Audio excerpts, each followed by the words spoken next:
Hello, Aquarius. Thank you for revisiting and welcome to new viewers. And thank you so much for your patience, guys, as this particular Mercury retrograde has really disrupted my schedule. I had to make an emergency family trip. My computer crashed. I had to rewrite everything. And on top of that, I had tech and internet issues while I'm here away from home. I do hope it's been treating you a little bit better. Um, But here we go, as I promised, my own voice instead of AI to make it a little bit more personable. So let's get straight into this. In this video, I will give you your main theme of September. Then I will summarize some of September's major planetary dynamics and how that may affect you. I'll do a quick revisit of a couple of astrological events in the past since we have retrograde planets and some repeating aspects. And finally, a couple of things to look forward to, specifically in next year. First, and in general, I've titled September as Hurry Up and Wait. It's almost like, it's not laid back. There's a lot of things to do, but it's, um, it's preparing for things. Almost like August's laid back approach. Well, not laid back, but almost like August's organizational look. Mainly because, like I mentioned, we have planets in retrograde. I don't know if I mentioned that. I might not have. Yes, I did. And inclusive is the seventh minor planet of Chiron. But I will touch on this list later. Okay, Aquarius. Some of August and all of September has been about your partner's income, inheritance, not your partner, but inheritance, trusts, maybe wills, intimacy, or an ending and a new beginning, maybe with your partner or another, um, themes around government or law, or gifts, lump sums of cash, or maybe a combination of these areas.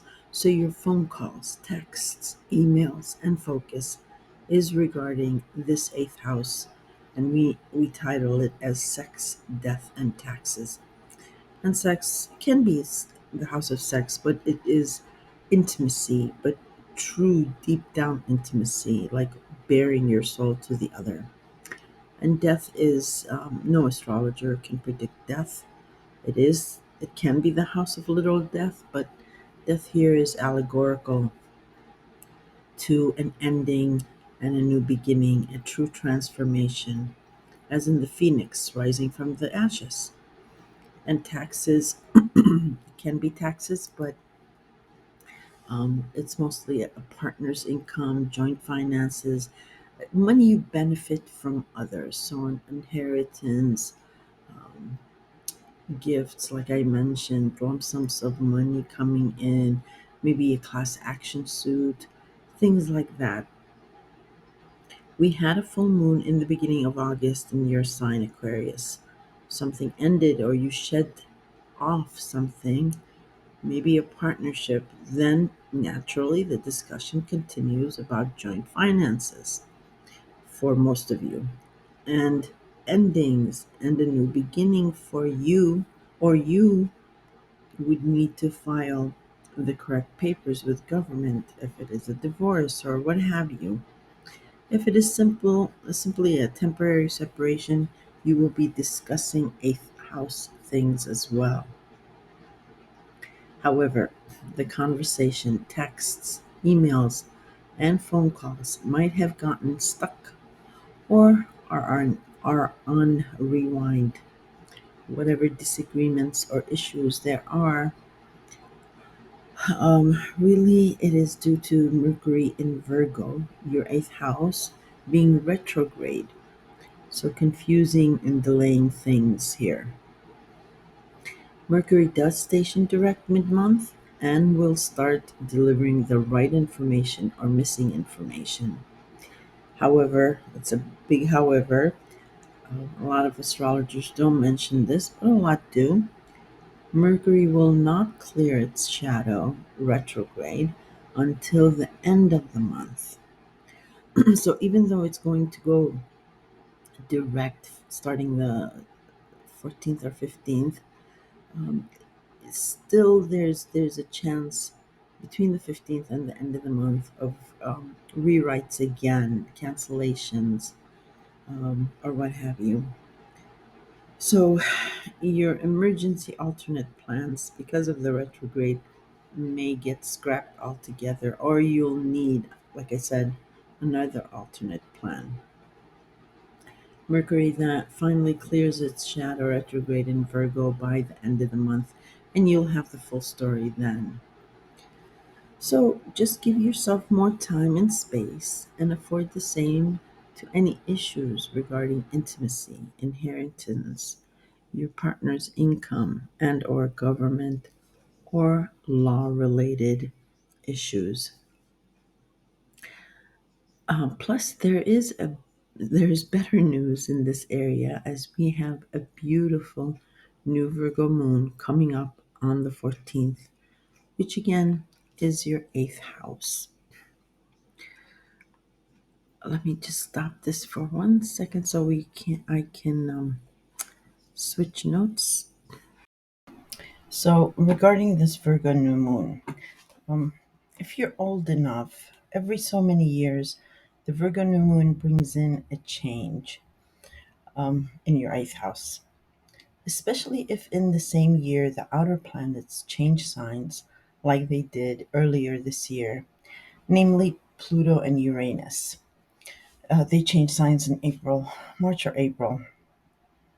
And we also have the North and South nodes that have kicked into Aries and Libra, respectively. The nodes are also bringing back karma from 18, 19 years ago. So maybe think back to 20 between 2010 and 2011, or even maybe 2012. Um, the Virgo new moon then um, brought a change to your eighth house. Anyway, it was pretty significant then, and this new moon is just as powerful. And anything new or a change will reverberate through the future too for a good long time. And full disclosure, it all really depends on your natal chart too. So keep that in mind.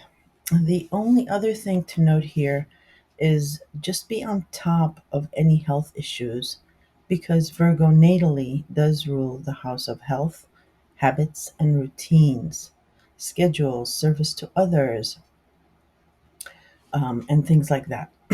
So if you yourself or anybody in the eighth house are stressing about these issues, sex, death, and taxes, then take care of your own health and your psyche. It's important. Anyway, by the end of the month, the full story here will be complete and issues should conclude and start smoothing out. Um, as as Venus will finally leave Leo and go into Virgo too, so it'll start blessing your eighth house. And this is a good segue to discuss the other heavy duty area of your life that has been front and center, or front of mind for you probably since late June up until now. So let's break it down a little bit. First, and as I mentioned, we had a full moon in your sign in the beginning of August. Something about you personally, or it could have been physically, a physical change. Something ended, changed, or transformed about your physical appearance, your persona, your personality. Second, we had a full moon in Pisces towards the end of August. Something regarding your job, income, revenue ended or transformed. Marriages can also be associated with the second house, but that'll be a different discussion. We had a new moon in Leo mid August, so something about your partnerships was afforded a new opportunity. Venus entered Leo early in July. Leo is your seventh house of marriage, partners, house of mirrors, and open enemies. When I say house of mirrors, I'm referring to anyone that can hold up a mirror of how you feel inside. So, for example, if someone loves you and showers you with gifts or is really nice with you, it's really you that loves yourself, and they're just reflecting it back. And excuse me. And I know many of you have actually not been in a relationship, um, or a relationship of substance in a good long while, but that is set to change. Leo natally rules and is the father figure of the fifth house of love, romance, children, creativity, pets, and gambling. Venus, of course, brings love, money, beauty, attraction, and goodwill. When Venus is retrograde, it can be about your past partners coming in too. But when Venus retrogrades, excuse me, it is fussy, demanding, somewhat of a drama queen. So you might have had issues with your partnership house.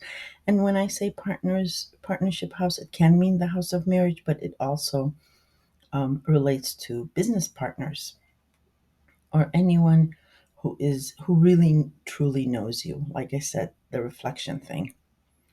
Venus also rules the zodiac signs of Taurus and Libra.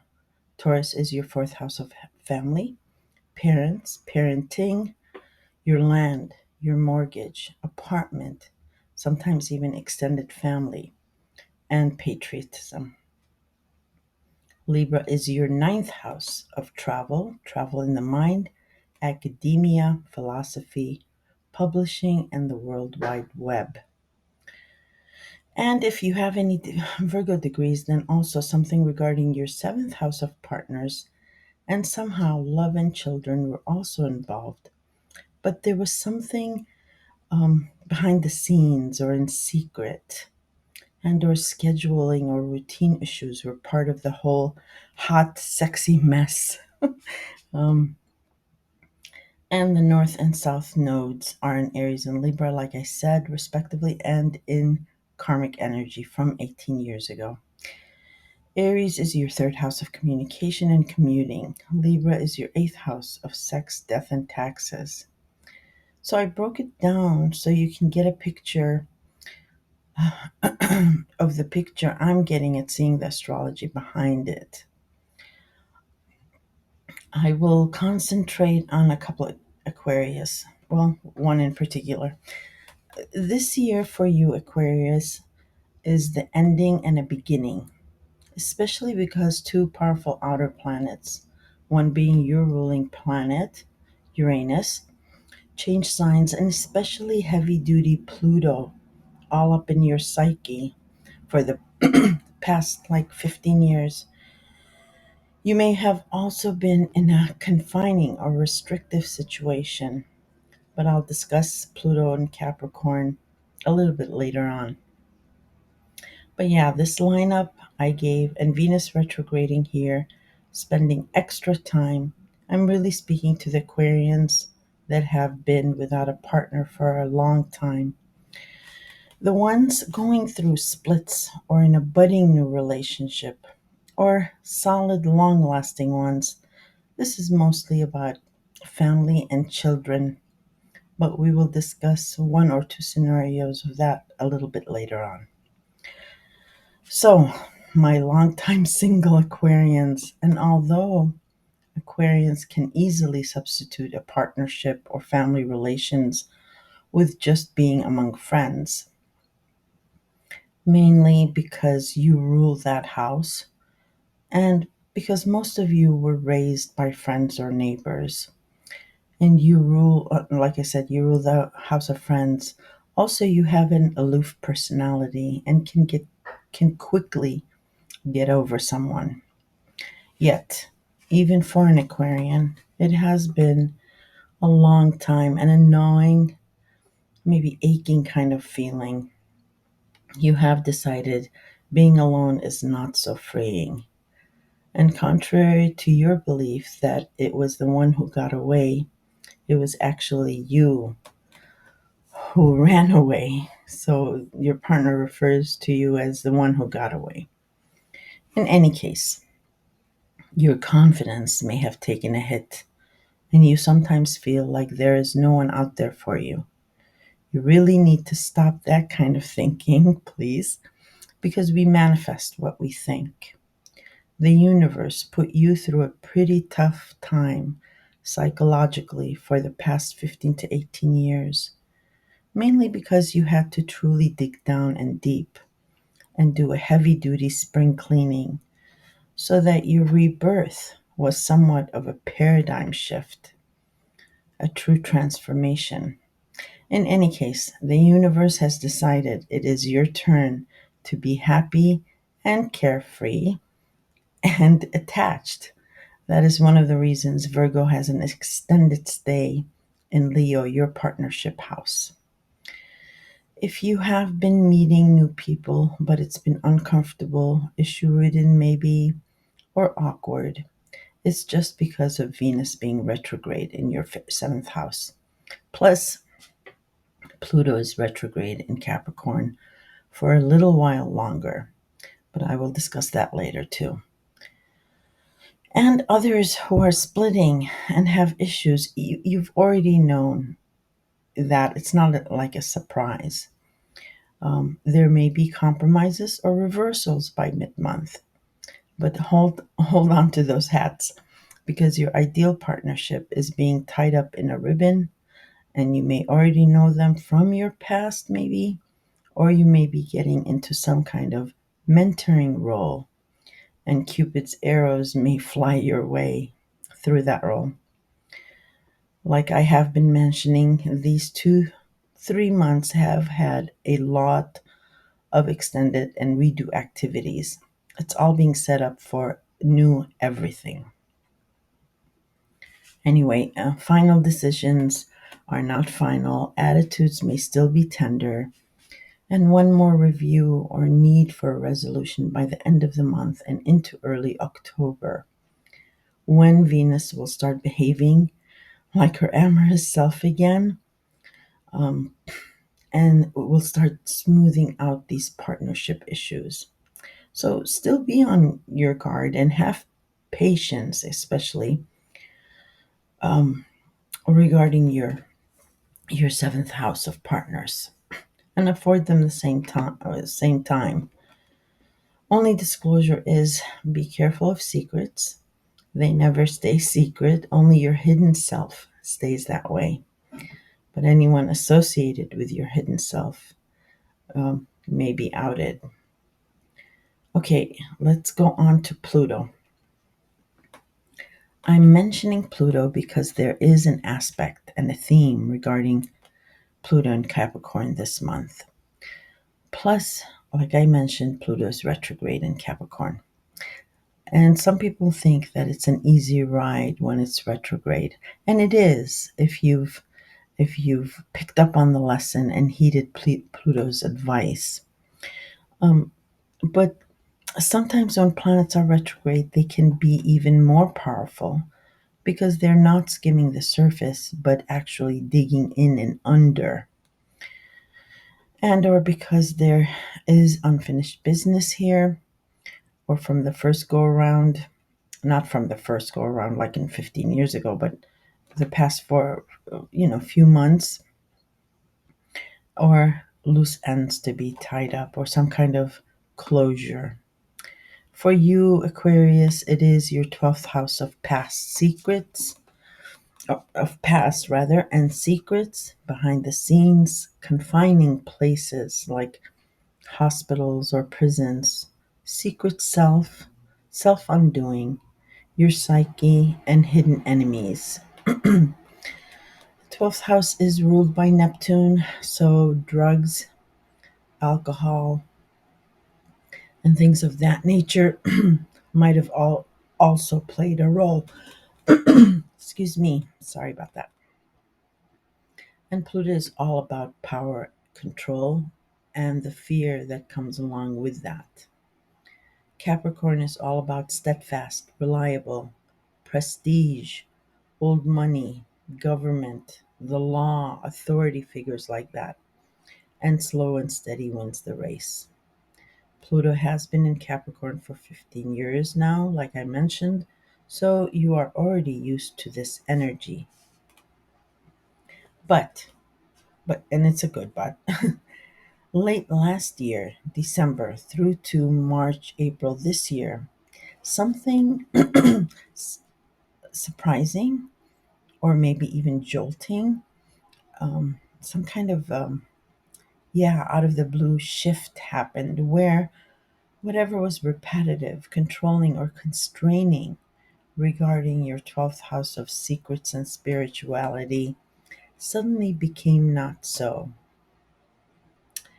And not necessarily you, but the people around you or associated with the 12th house.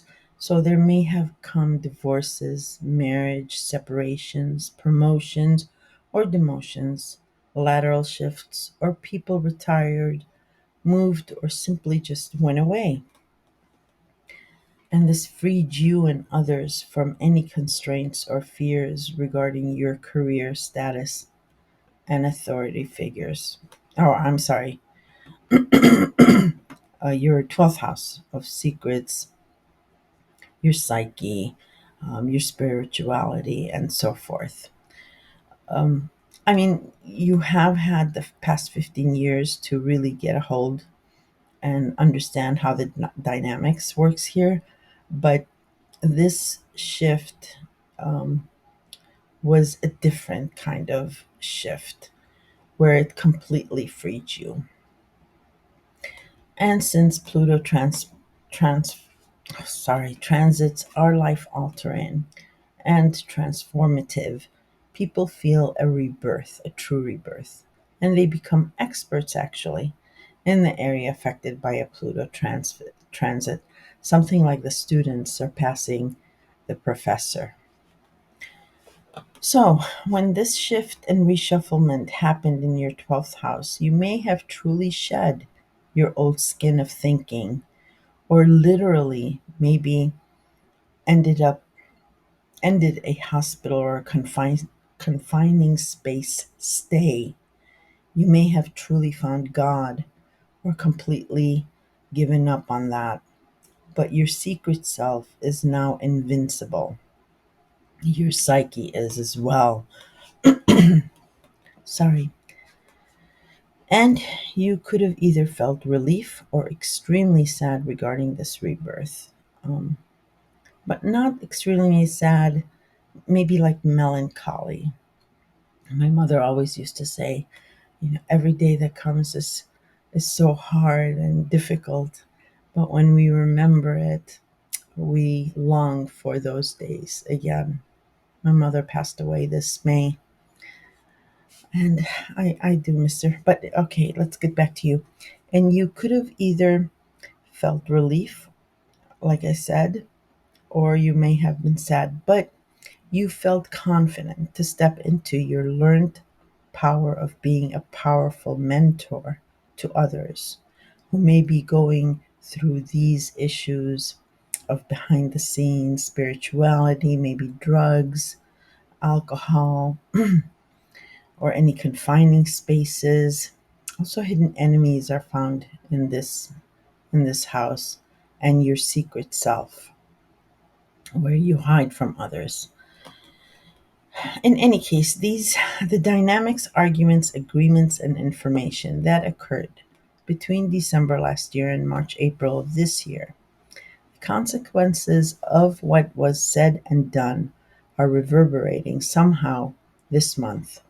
Plus, there is an aspect to Pluto retrograde in Capricorn also this month, and I will touch on that when we get in.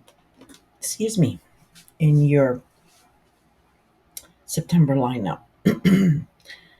So now I'm going to go through your retrograde planets first, uh, but I wanted to just mention one thing about retrograde planets. Um, the day that they station direct or retrograde is the day you guys need to pay attention to, because they are humming a really strong vibration then. Um, and it's a significant piece of information or dynamic that takes place that day. So, for example, it'll be like you'll say in the future, you'll be like, oh my God, it was that day that I found out this or I learned that. They're like aha moments. So, pay attention to the day that they station. Okay, Saturn is in Pisces, and so is Neptune. Um, Neptune went into Pisces Valentine's Day 2012, and it's got a couple more years stay, and then it moves on. So it's been a while, and that is your second house of job, income, revenue, and your value system. Neptune is the dreamer. He rules um, the arts and media, cosmetics, perfumes, the oil industry, drugs, alcohol, and anything really marine related. Saturn, however, is the stern disciplinary. He is the learned professor, but demands the work to be done. He tests us. And Saturn, think of Saturn's rings, they're like guardrails. He's an alarm clock. So Neptune in Pisces, like I said, mostly he rules the netherworld. So daydreaming and idealism, and a lot of people escape in this sign. And something about your second house of job and income has been sort of an escape for you. Um, but some of us escape where we don't want to come back, and that can be a problem. Or something related to your second house might have been elusive or maybe even deceptive.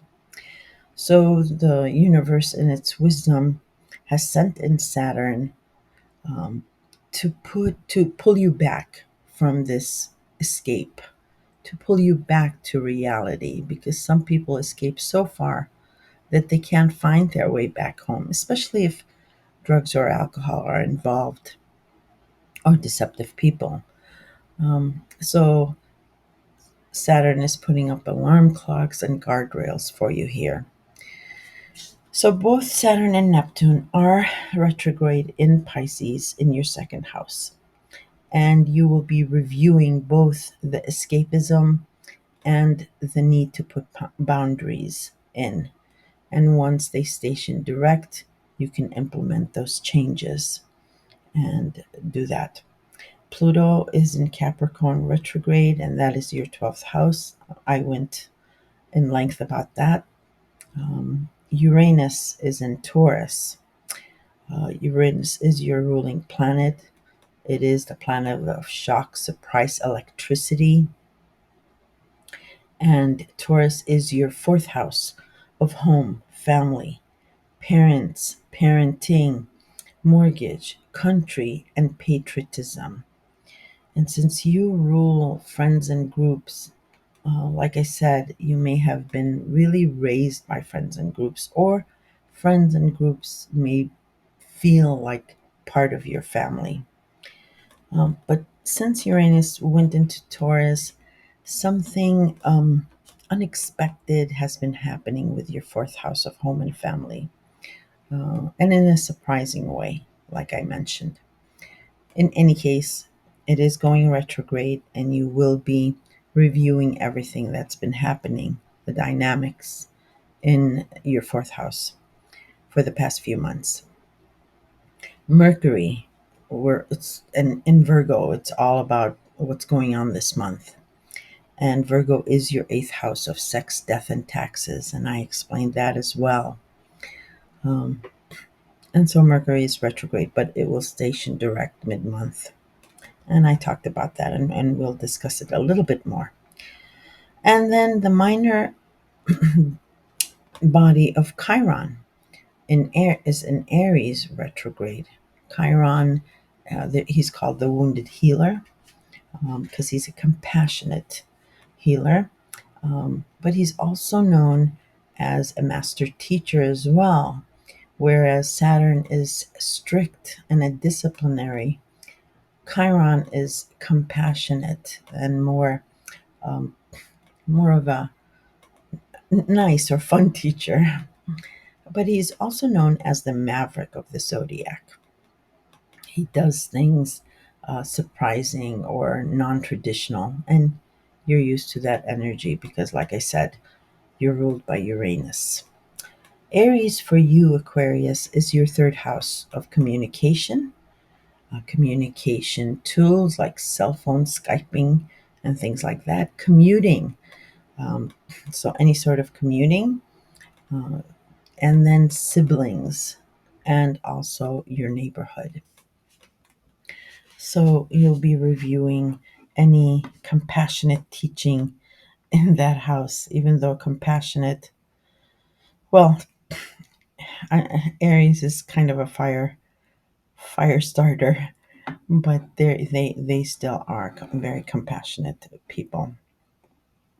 Okay, we're gonna switch to your lineup right now. So let me. Okay, so this is your September lineup, and we'll go through that really fast. On the 3rd of this month, Venus did station direct in Leo, which is your seventh house of marriage, partners, contractual agreements, house of mirrors, and open enemies. And I discussed that in the monologue. But it's going to be smoothing out this area of your life.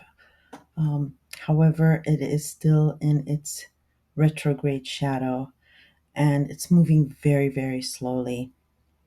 So, by the end of the month in early October is when she'll stop being fussy.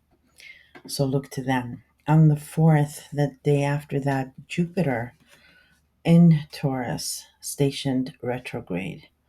And as I mentioned as well, Taurus is your fourth house of home and family, parenting, mortgage, your country, and your patriotism. Um, and it entered Taurus back in April. So this area of your life expanded. And Jupiter is the planet of good luck. So it blessed this house and it started expanding it for you. So maybe renovations or you're upgrading or something about family is expanding here and all that. But now so much has happened and it has expanded so much that it's giving you a breather to look back and see what is good to keep and what is to be nixed. So when it stations direct, you'll start making those changes. The same day, Mercury in Virgo. So information about your eighth house of sex, death, and taxes trined Jupiter in Taurus, your fourth house of home and family, for the second time. The first time was August 9th, and it will do it again at the end of the month. And I'll talk about that a little later on. So trines are good aspects. They're soft aspects. So many of you might not even feel it. But if you want to know what it was about, um, look to August 9th to get a confirmation of what happened on the 4th. And I always tell people to look up their texts or emails, and it might trigger a memory in that area. But information regarding maybe an inheritance or a partner's income, or like I said, like class action lawsuit or whatever, benefited your home and family. Maybe you got a gift, a loan, not a loan, but a gift or inheritance, and you were able to make expand the fourth house. 4 days later, on the 8th, the sun, this time in Virgo, your eighth house, had a soft aspect to Jupiter in Taurus again. So the fourth, you had information, and then the eighth, the sun shined a spotlight. So it was asking you, well, what do you want to do with the information you received? Will you act on it? And so forth. Okay, I don't usually mention minor bodies, but I do when they're at 00. They're significant. Um, and you might also have 00 degrees somewhere in your chart. So Pallas entered Libra on the, or will enter Libra on the 13th, and that is today. Libra is your ninth house of travel, travel in the mind, academia, philosophy, publishing, and the World Wide Web. Today also, Vesta will enter nurturing Cancer, and that is your sixth house of health, habits, rituals, routine, scheduling, service to others, and gossip. And Cancer also rules like the mother and the family.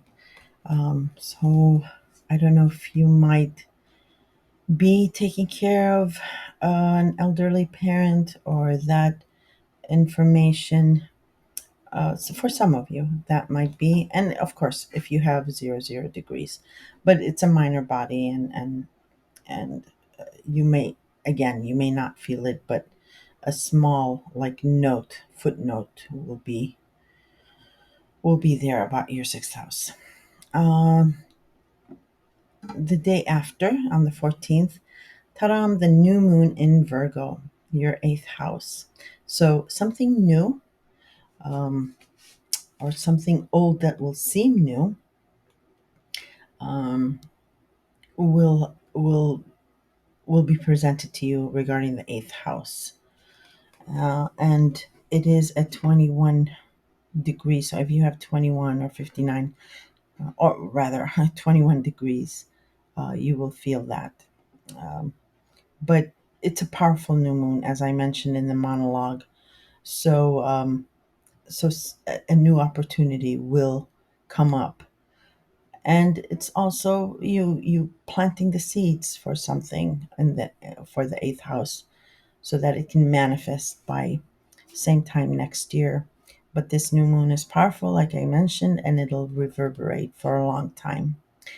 On the 15th, the minor planet of compromising Ceres, the master negotiator, she negotiated with Pluto regarding her daughter because he abducted her to the underworld, and Pluto's powerful. So if Ceres was able to have Pluto compromised, then she is a very good negotiator. She enters Scorpio. Scorpio is your 10th house of career, reputation, status, any charitable work or work that you don't get paid for, and authority figures. So if there's any negotiation or compromise that needs to be had in this area, you'll start having help from Ceres. So that's at 00 as well. The same day, Mercury in Virgo, your eighth house, will finally station direct. And remember what I said about the stationing planet. Pay attention to this day. And it's Mercury, so pay attention to the news or information you're getting about your eighth house, because that will reverberate in time. And again, if you have anything in 8 degrees or Virgo 0 degrees, it will impact you definitely. And don't forget, between the 15th and the end of the month, Mercury is still considered in its retrograde shadow. So even if you have any news, don't rely on it uh, heavily, because it's retrograde shadow and that might get canceled again, or it can be tweaked. So look to the end of the month for any Mercury related, any information regarding your eighth house to be final and correct. On the 17th, Venus in Leo, your seventh house of partners, for the third time will square, this is a hard aspect, Jupiter in Taurus, your fourth house of home and family and parents. And out of all the hard aspects, I actually like squares, and I love squares and I like oppositions. A lot of people hate squares and they're fearful of them. But squares are good because they jumpstart something that is deadlocked. So I like them. There's benefits, and usually squares you benefit from this jumpstart. And you like jump starts anyway. You're ruled by Uranus. Uranus scares me. um, in any case, so something regarding your partners um, has some, there's a deadlock between that and your fourth house of home and family. So this square will jumpstart something that's been deadlocked. And this, again, like I said, is the third time and the final time. So if you want to know specifically what it's about, look to the first time it happened, June 11th, and the second time towards the end of August, on August 22nd. So look up your texts and notes and emails, and it'll trigger your memory. On the 19th, the Sun in Virgo, your eighth house, will be in opposition to Neptune in Pisces, your second house of job, income, revenue, and value system. And this is not really that complicated. Something regarding your partner's joint finances, or a new beginning, and ending in a new beginning, or anything government related is not um, is opposing your second house of job and income, or your value system. So because the second house is also what you, who you will or will not sell out for, or what you will and will not sell out for. So maybe something here is opposing your value system. But look to the 19th, and again, oppositions are good because they don't, it doesn't stagnate. You know where you stand. So either or, you know what needs to happen to get these two houses in order.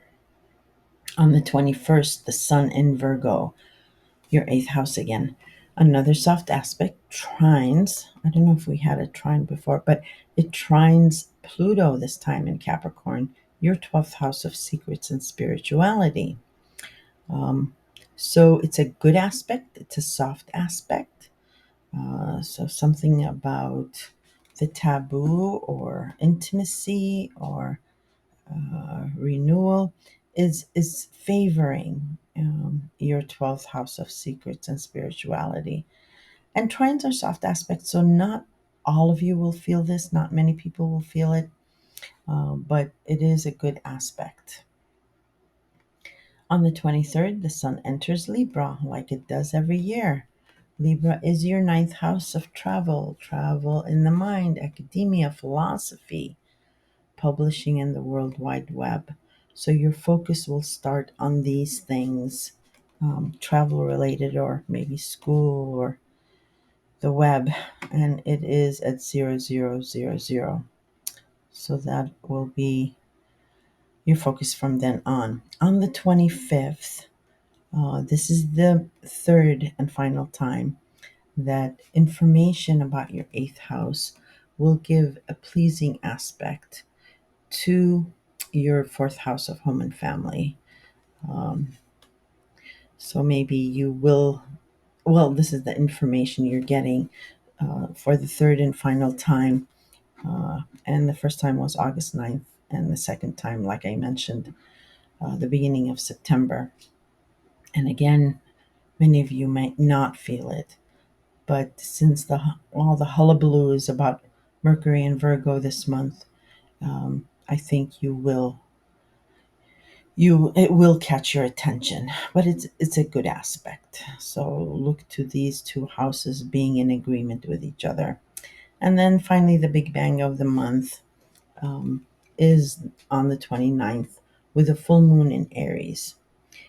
For you, Aquarius, it is your third house of communication, commuting, siblings, and neighborhood. Um, and this full moon has some hard aspects, so it is some kind of ending, but it might be a favorable ending for you. You might be like wishing for something to end here. Maybe you had some kind of constraint regarding these issues, and this constraint will end. Or it might be a culmination or something coming to fruition of your past efforts. So, also, if you have anything at 6 degrees or if you have Aries, you will feel that. Okay, I am going to discuss the two future aspects I was talking about.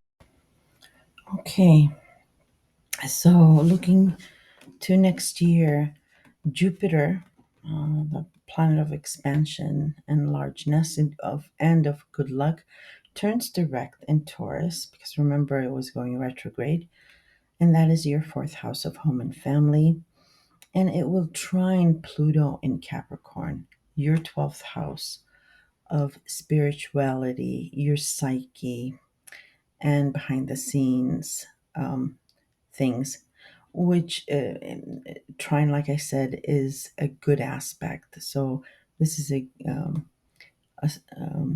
a feel good aspect. And I mentioned that trines a lot of people don't feel, but with this aspect, you have, excuse me, powerhouse Jupiter, and of course, the all powerful Pluto and Capricorn. Um, so you will feel this. Because it is significant. And that's why I'm mentioning it.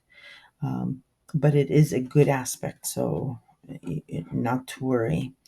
Um, so, something maybe about your home and family, mortgage, or land, and its expansion is benefiting your psyche, your spirituality, your hidden self, your confidence.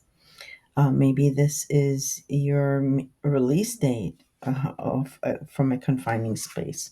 Maybe your current space is kind of constraining, and a feel good celebration is with your family. Maybe your estranged family is reconciling, and you cathartically heal.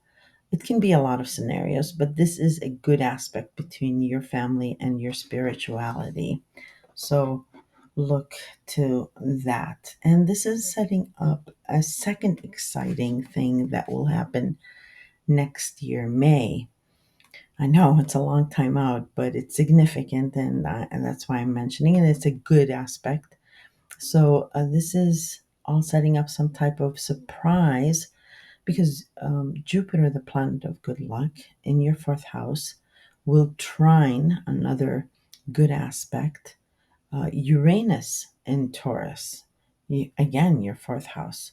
So something that's been expanding will get a boost of good luck, and something surprising will happen in your fourth house. I'm not going to go into what it can even possibly be, but it's good and it's surprising. And it's a very unusual um, aspect. You don't really get many of those, but thank God it's a trine. Um, it really may be your confidence is in full throttle because you're able to step into your power and can control it. Um, Not much can shock you, Aquarius, though, as you are the one who shocks others, especially with your ruling planet being the planet of electricity. Or it can be someone within the family, and that may be you, because you are considered the genius of the zodiac. Maybe you invent something, or a genius gadget, or coordinate even a revolution, because you guys are famous for revolutions. It can be, like I said, a lot of things. And as always, it really depends on your personal natal chart if there's anything negative. But I don't think it's negative. I think it's really good because we're shedding the past. All this year has been a setup for new things and new beginnings. Um, and whatever it may be, we'll have more videos along the way and it will start getting clearer. So, not to worry, we will figure this out together. Aquarius. Okay, thank you so much. And if you found this entertaining or informative, please do hit the like button. It really does help boost my channel. And consider subscribing. And I will talk to you in the next set of videos, Aquarius. Please take care. Thank you.